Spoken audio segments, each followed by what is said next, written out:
What up nerds, Travis here with the Nerd Herders, coming at you with a response to Aaron's previous video. A few things to address before we move into our next topic.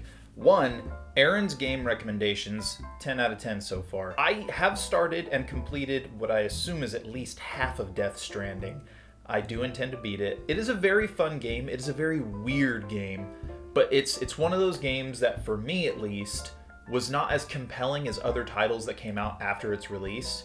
So while I did hit it pretty hard initially, and I've, kind of progressed slowly as time's gone on, other games get released that I'm just more interested in, that I kind of hop onto, and I will end up just kind of playing those through before I beat Death Stranding. So it will be beaten, and I feel like telling myself I have until the end of the year to beat it is a pretty safe commitment, so I'm very excited for that. The day Aaron released his video, we were online playing, and it just so happened that Outer Worlds, the complete edition with all the DLC, was on sale for $20 off. So I went ahead and I bought it, and so far, wow, what a fun and good game.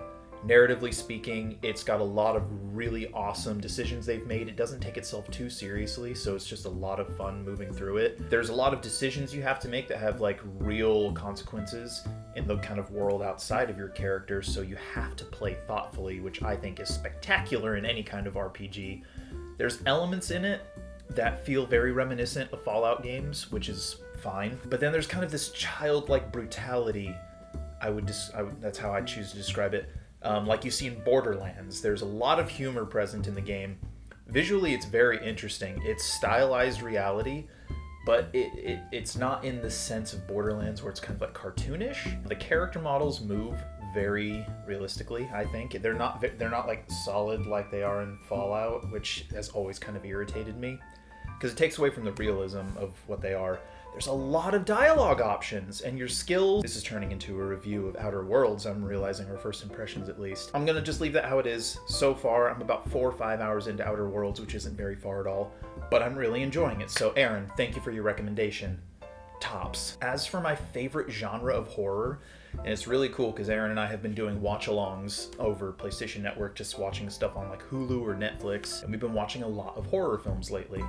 And I think because I grew up in a Catholic household, I myself am not Catholic, but things like demons and exorcisms and like the occult have kind of been somewhere on my radar for as long as I can remember. I really like supernatural horror. I'm a big fan of the Paranormal Activity films. I really liked like Insidious. I like the Conjuring films, pretty much anything having to do with Ed and Lorraine Warren. Amityville Horror is really fun. I also really love the Haunting of Hill House series on Netflix. Haunting of Bly Manor was good, but it didn't freak me out. And like, I get the cold-blooded fear when I get really scared.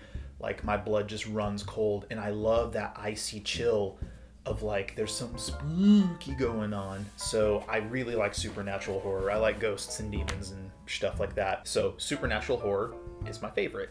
That being said, I think sci-fi horror is also super cool. Absolutely love the Dead Space games, which I know are not film, but there's cinematic elements in games. I love the Dead Space franchise because of the sci-fi horror that they present there. I also really love the Alien films. Those are so creepy and so much fun. And then kind of a sleeper hit that is not as popular as I think it should be was Pandorum, which is essentially Dead Space and Alien having a baby, which I think I just did sign language for something inappropriate. I don't actually know sign language. I don't know why that just popped in, and I did it again. I'm gonna stop doing things with my hands. If anybody speaks sign language, comment below. What the hell did I just say? I know it's something, but I can't remember what. As for our next topic of discussion, we kind of talked at length about, and I'm sorry I'm out of breath, I had my second dose of the vaccine, and today the symptoms are hitting me pretty hard. I feel like I'm having trouble breathing. I don't know if that's because of the vax or just asthma, allergies, I don't know. Also, I'm talking pretty fast. I should slow down a bit. Next topic of discussion, we've talked in previous videos about things that we're looking forward to in this next year, things that we want to do with our time, as far as like our videos, our tabletops, costumes we're building, things like that. But I know that I'm the kind of person who has started and not finished a lot of projects in my past. So I'm curious, Aaron, because I don't think we've ever talked about this as far as you're concerned. I'm very vocal about my projects. I'm always posting pictures on social media and stuff like that to kind of like archive my journey. And I love looking back at those and just kind of remembering what the processes were like. But man, have you ever started a project that you did not finish that kind of looking back, you're like, man, I really wish I'd finished that. For me, there's a couple that stand out. One being my final semester in college. I had a bug up my butt. I really wanted to make a Kylo Ren cosplay and get it 501st approved. I could have. As you know, we lived together.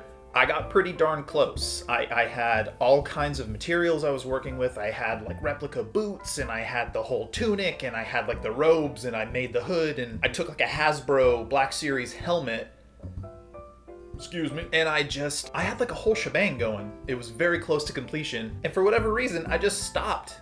And I sold all the pieces, which I made some good money on. But that's not the point. The point is, I was probably 95% to completion, and I just gave up. I don't know why, but I really wish I had followed through on that.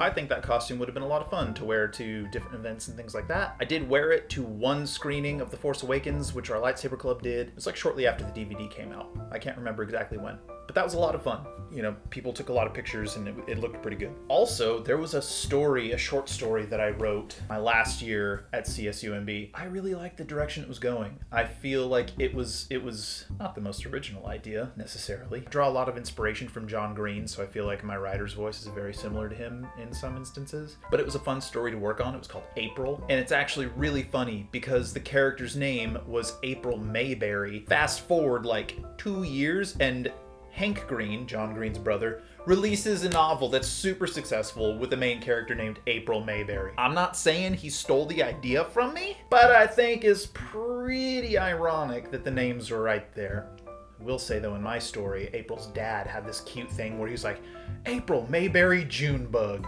I thought that was really cute. I know it's a little dumb. I digress. So in this story, you followed the protagonist was this dude who I can't remember who he was. Basically, this girl is his best friend. They kind of like grew up together, which again, I'm realizing is very similar to Margot and Q in Paper Towns. But so they're really good friends, and they're going to high school, and she like disappears at some point, and she's gone for like 3 months. And everyone's just kind of like confused because there's like no sign of where she went. There was no sign of like a murder or anything.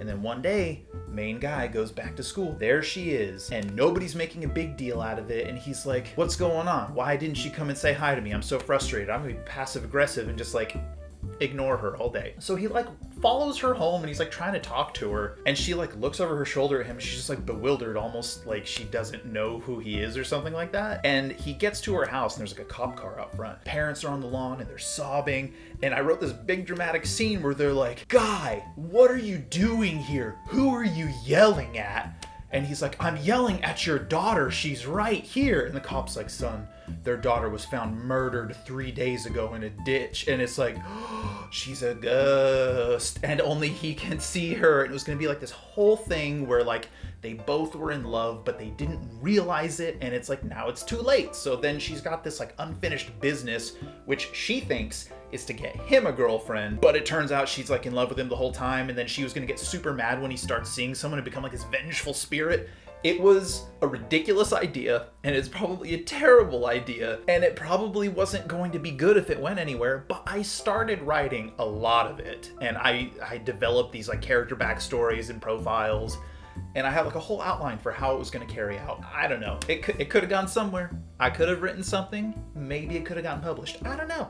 But so those are two really big projects that I got pretty far along in them and then abandoned them for one reason or another that I kind of wish I'd stuck with. And I kind of wish that I'd seen through to the end. So my question for you, Aaron, are there any projects that you've ever started and then just never seen through? And if you could revisit those and follow them through to completion, what are they? God knows we've got dozens of YouTube videos that we filmed and then never edited.